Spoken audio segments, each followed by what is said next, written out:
ભાણાશાળાના આચાર્ય ગિરીશભાઈ, અરવિંદભાઈ, ભૂતપૂર્વ શિક્ષક ચેતનભાઈ તથા પગાર કેન્દ્રના ઉપસ્થિત સૌ શિક્ષક ભાઈઓ અને બહેનો તથા વાલા વિદ્યાર્થી મિત્રો અને સૌથી વધુ હાજરી છે એવા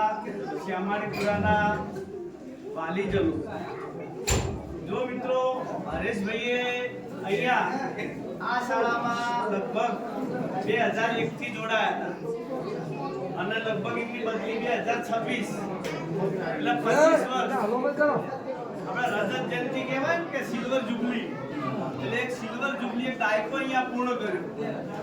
અને 25 વર્ષ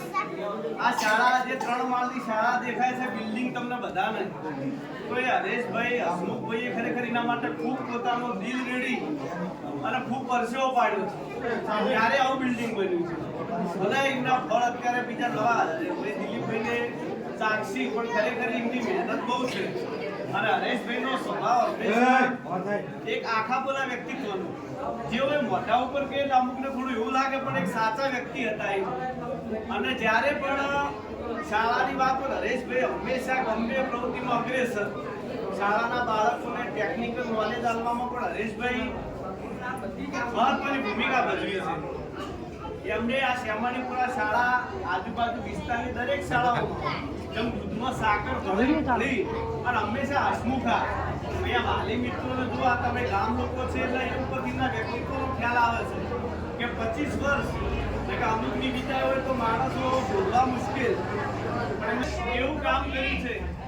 એ આ વાલીજનોની આટલી મોટી ઉપસ્થિતિ અને એનો ભાવ જો વાલીઓનો ભાવ તાત્કાલિક આ બધાજીને તરત કે ના સાહેબ અમારા ભેટાથી સન્માનિત કરું છું, સ્પેશિયલ ભેટો બાંધવા વાળા આયા અને એમની દિલની લાગણી મહત્વની મિત્રો, જો ભેટ મહત્વની નહીં લાગણી મહત્વની છે કે એમને આપણે કઈ રીતે એટલે આ ગામ લોકોની લાગણી, હરેશભાઈની પોતાની લાગણી હતી કે એમને જ્યારે આ શાળામાંથી વિદાય લીધી એ વખતે પણ શાળા પરિવારે એમને સન્માન ફેર વિદાય આપી હતી, છતાં હરેશભાઈની લાગણી હતી ના સાહેબ મારા અહીંયા શ્યામાળીપુરાના લોકો મારા બાળકોને જમાડીને મારા એમને અહીંયા 25 વર્ષ નોકરી કરી તો મારા ફૂલ નથી ફૂલની પાંખડી રૂપે બધાને પ્રસાદ સ્વરૂપે જમાડવા છે અને મારે એક સારો કાર્યક્રમ કરવો છે, તો એમની ભાવના હતી એટલે શિક્ષકો પણ મોટી સંખ્યામાં અહીંયા ઉપસ્થિત છે. અને હરેશભાઈ હાલ જે શાળામાં ગયા છે એ આપણા પાટણ ઊંઝા રોડ પર કાળી પ્રાથમિક શાળા છે, એ આવી સરસ મજાની શાળા હરેશભાઈએ તો તેઓએ પાછી પ્રવૃત્તિઓ ચાલુ કરી દીધી. જો હમણે 1.5 લાખ રૂપિયા દાન લીધું એમને, કારણ કે એ બધા યુનિટીથી કામ થાય. એટલે તમે બધા ગામજનોને મારી ખાસ વિનંતી કે તમારા બાળકોને સારામાં સારું શિક્ષણ આપો અને હાલ શિક્ષકોની ટીમ પણ બહુ સારી છે, બરાબર યુવાન ટીમ છે,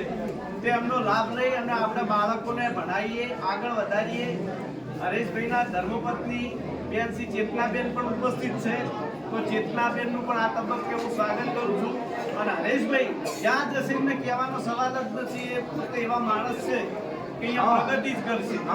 પણ જ્યારે જ્યારે શ્યામાળીપુરામાં હોય ત્યારે સેવામાં ઉપસ્થિત રહે. અને હરેશભાઈ આપણે આ શાળા માટે બહુ મહેનત કરી એટલે આપણે